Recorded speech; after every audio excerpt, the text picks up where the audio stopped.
तो आप देख सकते हैं कि ग्लोबल बायोफ्यूल अलायंस की घोषणा होने जा रही है। भारत समेत 10 देश यानी टोटल 11 देश इसमें होंगे। Argentina, Brazil, India, Italy, Mauritius, south Africa, UAE, America, Bangladesh, Canada और सिंगापुर, ये सदस्य देश एक तरीके से होंगे जो मिलकर बायोफ्यूल अलायंस की शुरुआत करने जा रहे हैं। हम जानते हैं कि जिस भी प्रकार के पेड़ पौधों से जो बायोमास बनता है और उसके माध्यम से फ्यूल बनाया जाना या फ्यूल में उसका मिश्रण किया जाना, जैसे भारत में हम एथेनॉल को पेट्रोल और डीजल में मिलाकर इस्तेमाल करते हैं और ये कोशिश होती है कि जो जीवाश्म ईंधन है उसका कम से कम इस्तेमाल हो, हम हरित फ्यूल की ओर आगे बढ़ें। उस दिशा में भारत ने भी तमाम कदम उठाए हैं और ये अलायंस अगर यहाँ पे शुरुआत होने जा रही है तो भारत के प्रयास के बाद,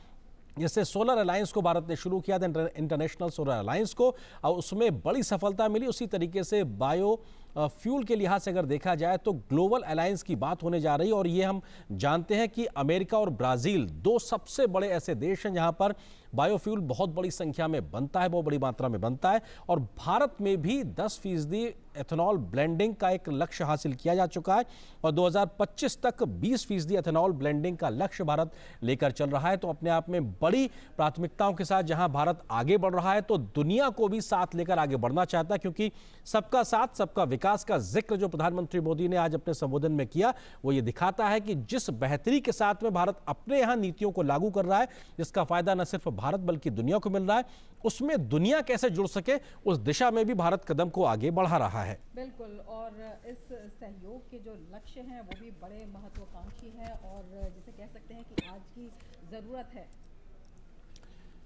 और ये जिस बात का हम जिक्र लगातार कर रहे हैं और अपने आप में ग्लोबल बायोफ्यूल अलायंस, और ये भारत की पहल पर G20 के इतर एक प्रकार से ऐसा मंच की शुरुआत होने जा रही है जो दुनिया को बेहतर तरीके से आगे बढ़ाता हुआ ले जाएगा, जहां पर हम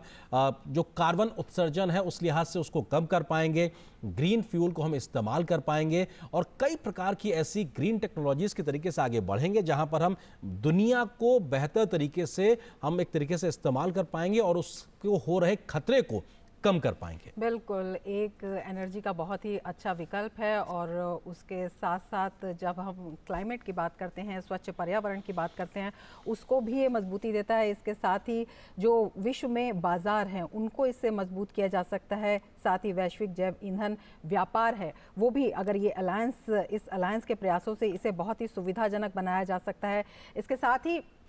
जो दुनिया भर के राष्ट्रीय जैव ईंधन कार्यक्रम है उसमें जो तकनीकी सहायता है वो उसके आदान प्रदान को लेकर ये बेहद महत्वपूर्ण है। और इसके साथ ही जो लगातार जो कन्वेंशनल प्रैक्टिसेस चली आ रही हैं उनमें और कितनी सफलता हो और उनमें टेक्निक का कितना योगदान हो उसको लेकर ये काफ़ी महत्वपूर्ण हो जाता है। और इस पर जो है कुछ समय से इस पर काम चल रहा था, लेकिन अब जिस तरह से ये अलायंस हो रहा है अपने आप में कई महत्वाकांक्षी जो लक्ष्य हैं उनको दिखाता है। और मौजूदा जो क्षेत्रीय और अंतर्राष्ट्रीय एजेंसियां हैं उनके साथ साथ बायो एनर्जी, बायो इकोनॉमी और ऊर्जा संक्रमण के जो क्षेत्र हैं उनमें एक व्यापक रूप से इसको बड़ी पहल कहा जा सकता है, एक बड़ी पहल के रूप में काम करेगा। और ये तस्वीरें जहां पे हम इस बात का जिक्र कर रहे हैं तो प्रधानमंत्री मोदी जो कि भारत की तरफ से बाकी अन्य देशों के साथ में मौजूद की, और हमने इस बात का जिक्र किया